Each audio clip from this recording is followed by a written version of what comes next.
Tumben datang pagi, ada apa? Emang rumah itu gak pernah berubah ya? Ayah belum bangun. Kalau Kak Rara sama Bunda ada di dapur. Kakak kesini bukan buat cari ayah. Ya udah deh Kak, aku ke dapur dulu ya.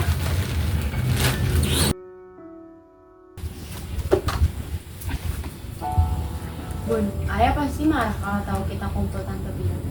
Kalian kan tahu ayah kalian bagaimana. Tapi walaupun ayah kalian begitu, dia tetap ayah kalian. Emang layak dipanggil ayah?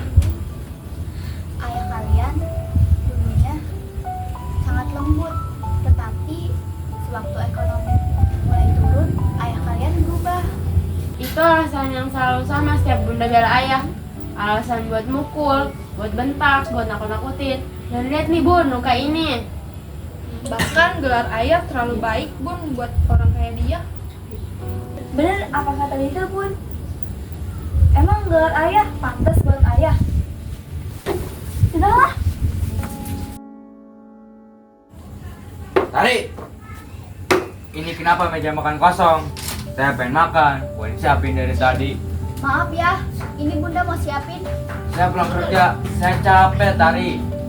Saya di kantor pecat tadi. Ayah kenapa kayak gini sih? Ayah buat aku sama adik-adik takut. Ayah tahu gak sih apa yang telah ayah perbuat di depan anak-anak? Kenapa Tari? Kenapa? Hah? Kamu tahu Tari, kamu itu nggak pernah becus jadi istri. Semua anak-anak pengecut.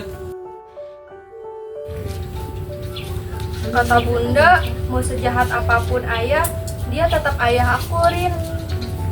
Dulu ayah baik banget, lemah lembut, sayang sama aku, kasih sil sama Karara. Tapi sekarang ayah beda banget. Sampai aku ngerasa ayah itu orang lain. Liz, kamu gak bisa mendam semua ini terus. Kamu harus bicara, kita bisa lapor kalau kamu mau.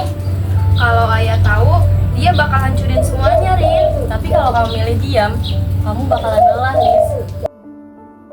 Bukan, ini suara dari anak-anak yang selalu ayah diemin. Asal ayah tahu, kita nggak mau jadi orang kayak ayah. Dan aku gak akan tumbuh dalam rasa takut lagi. Kalian nggak tahu apa-apa tentang laki-laki sejati. Kalian ini cuma anak-anak. Cukup Willy, sudah bertahun-tahun aku diam saja. Dan sekarang tidak akan lagi. Aku akan berdiri untuk anak-anakku.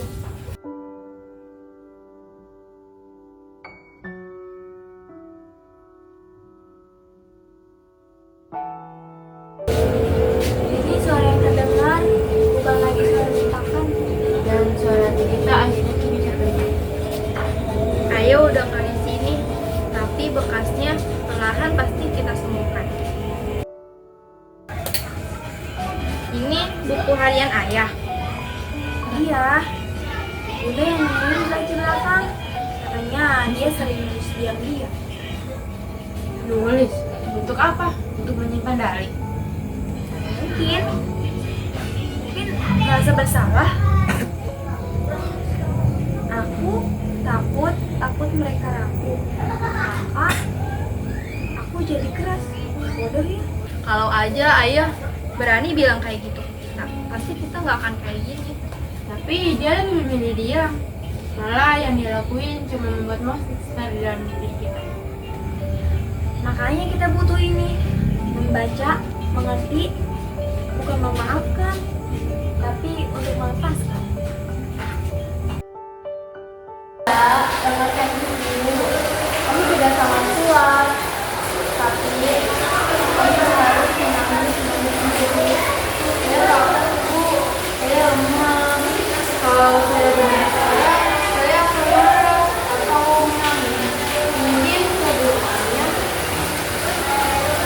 itu bukan kelemahan, Liza. Itu kekuatan yang bisa dikeluarkan. Saya ingat suatu malam saya mendengar Bunda menangis, tapi Bunda pura-pura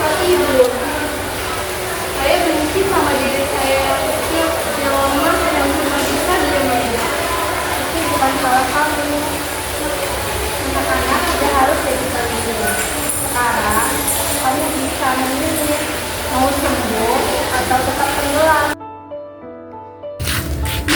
Ya ampun, udah lama kali ya. Sekarang kamu mirip sama bunda kamu ya? Iya, ternyata benar ya kata kamu. Ternyata Sisil sekarang mirip sama Botari. Iya bu, tapi ya saya tidak seperti bunda yang mudah pasrah. Saya sering dengar teriakan dari rumah kamu, tapi saya nggak ikut campur. Itu kan urusan keluarga kamu. Kami juga tahu itu, tapi kami memilih dia. Iya sih, saya juga akan membantu kok. Lain kali cerita ya sama kita. Oh ya, nanti ada pertemuan arisan, kamu datang ya. Iya bu, ya udah bu, udah sore. Saya permisi ya bu. Iya sih, hati-hati ya.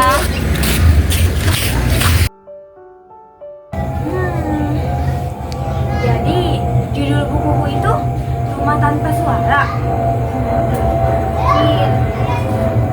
Makan tetangga dan anak-anak yang akhirnya pecah. Tapi masih belum selesai. Karena kita masih mencari suara kita sendiri. Liz, apa kamu siap bicara di forum remaja minggu depan? Ya Prin, aku mau anak-anak yang lain juga nggak merasa sendirian. Bunda pikir diam adalah bentuk perlindungan, tetapi suara kalian yang menyelamatkan Bunda. Dan kita saling menyelamatkan. Dengan luka kita, dengan kebahagiaan kita, semua harus bahagia. Ayah pergi, tapi bekasnya tidak hidup di antara puing-puing. Tapi untuk membangun, tidak untuk melupakan, tapi untuk tumbuh. Dan kami tidak mencari belas, kami mencari ruang untuk suara, untuk cinta, dan untuk pulih. Pada kenyataannya, manusia harus merasa kehilangan dulu, baru menyesal.